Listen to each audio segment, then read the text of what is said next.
Bonjour, bienvenue dans les Cotonnes.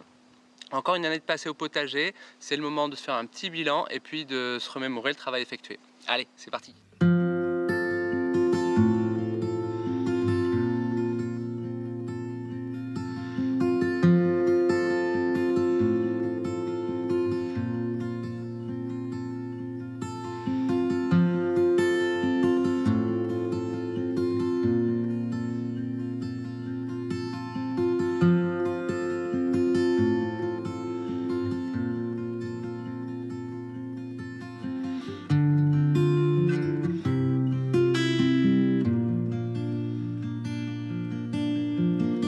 La première belle réussite cette année, c'est qu'on est passé d'un potager d'été à un potager annuel.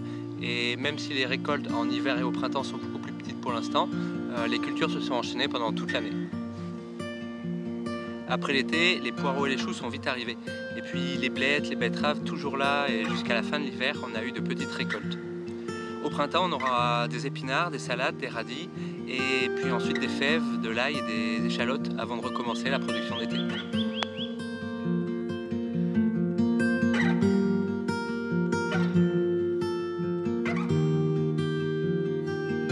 C'est vraiment agréable de ne pas voir le potager s'endormir en novembre et puis de voir qu'il reste toujours de la verdure dedans.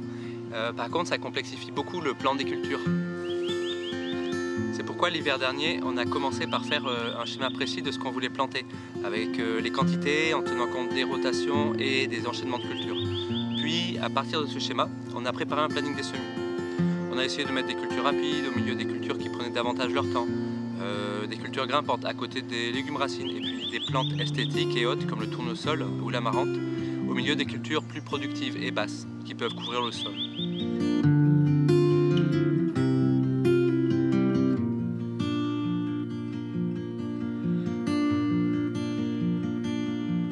On a préparé le planning de l'été, mais je ne le suis pas à la lettre. J'ai besoin d'avoir un côté intuitif aussi sur ce que je plante et où je le plante. C'est plus une base de travail qu'après je vais adapter suivant le moment. On a donc commencé nos semis au printemps. On était très enthousiastes au début, on a fait plein de godets, plein de semis, mais ça a été un petit peu un début compliqué. Le terreau que j'utilisais n'était vraiment pas génial et pour du terreau à semis, j'étais obligé de le tamiser pour ne garder que la terre fine. Puis plusieurs maraîchers du coin là m'ont conseillé un très bon terreau et quand je l'ai testé, rien qu'en le touchant, j'ai vraiment vu la différence. Mais c'était déjà en juin, donc c'était un peu tard pour relancer de nombreuses cultures. Enfin, ce sera une erreur de moins pour l'année prochaine.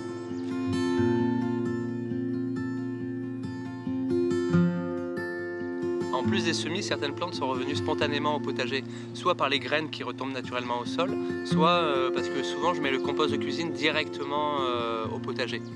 Les plantes qui poussent spontanément comme ça sont beaucoup plus résistantes et demandent beaucoup moins d'eau que les autres. Les pieds de tomates qui ont poussé spontanément n'ont eu aucun problème de maladie, alors que les autres ont attrapé le mildiou très tôt parce qu'on a eu un mois de juin très pluvieux ici. Par contre, j'ai été surpris de voir que les pieds qui paraissaient quasiment morts sont devenus verts aux extrémités et ont continué à produire tout l'été. Ici, on compte sur les tomates non seulement pour en manger pendant l'été évidemment, mais c'est aussi pour se faire notre propre sauce tomate pour le reste de l'année et aussi des soupes pour l'hiver.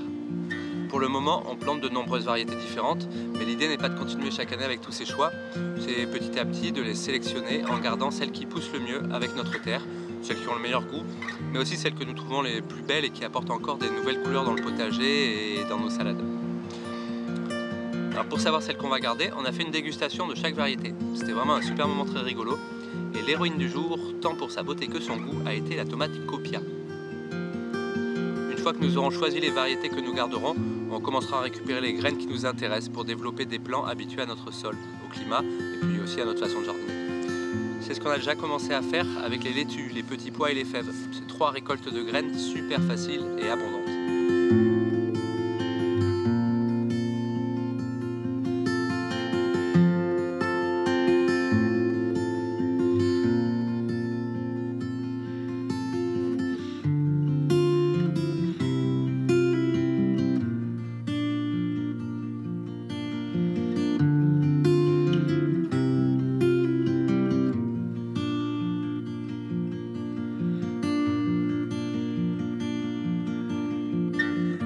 Plantations qu'on fait au potager, on cherche vraiment à favoriser celles qui sont faciles à cultiver tout en produisant beaucoup.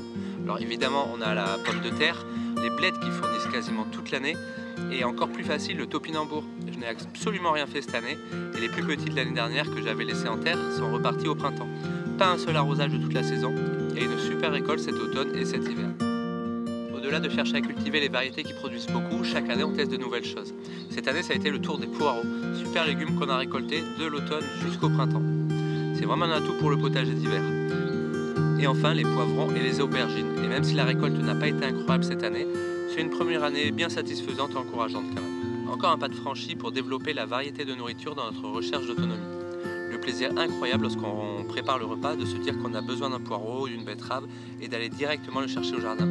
Et tout ce qui est en trop sur le moment nous permet de préparer de nombreuses conserves, des confitures ou de partager avec les voisins et les amis.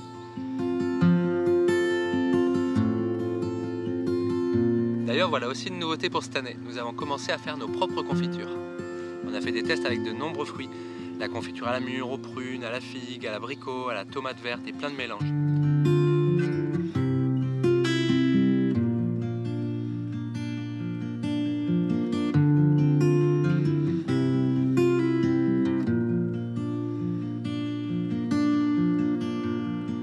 On a aussi renouvelé la culture de gourdes et calebasses. Cette fois, non pas pour manger, mais pour développer de l'artisanat, et en particulier cette année pour créer les luminaires qui iront embellir la yourte. Les tests de l'année dernière étaient déjà bien concluants.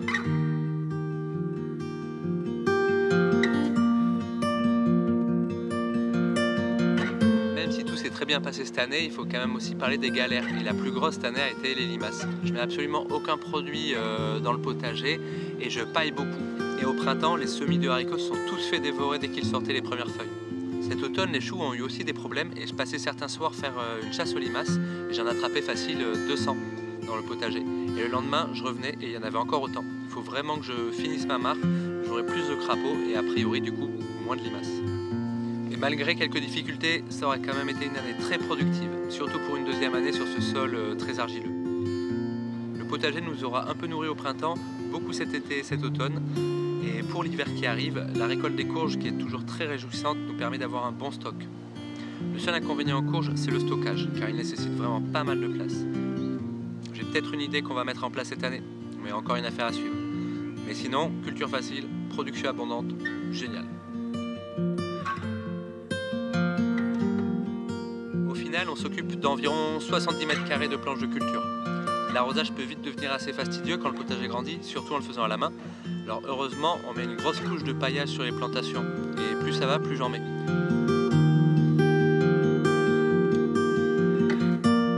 Le seul point négatif, c'est la profusion de limaces.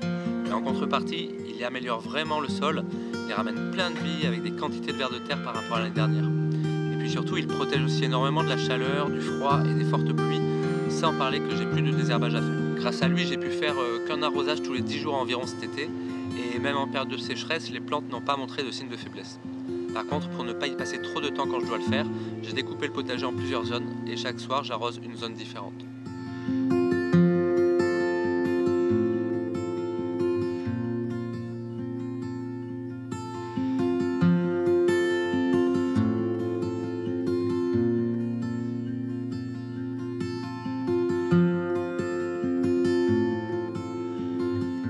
Met la main à la pâte, c'est une affaire de famille. Certains pour la plantation et d'autres pour la récolte. Même les animaux qui nous aident à limiter les ravageurs ou à polliniser les plantes et enrichir le sol et encore bien d'autres choses.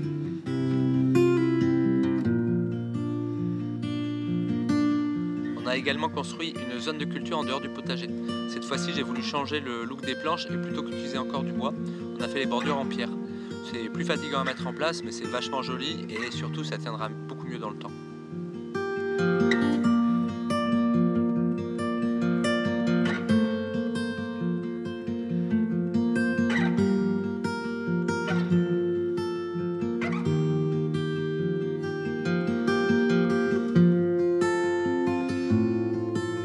Dans l'ensemble, ça a été une super réussite avec de très bonnes récoltes. Pastèques, tomates, cornichons, betteraves, poivrons, laitues, courgettes, courges, poireaux, aubergines, blettes, fèves, petits pois, choux-fleurs, choux chinois, épinards et même ail et échalotes que nous avons tressés pour conserver. On pourra les manger ou replanter le surplus l'année prochaine.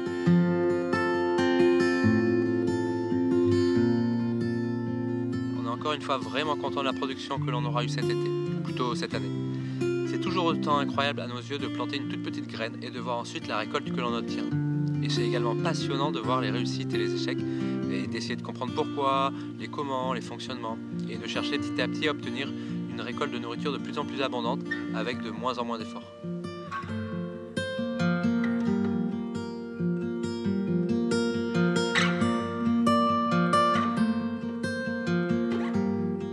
J'espère que ce petit bilan vous a bien plu.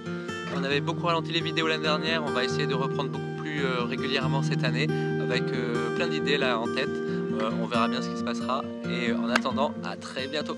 Salut, salut!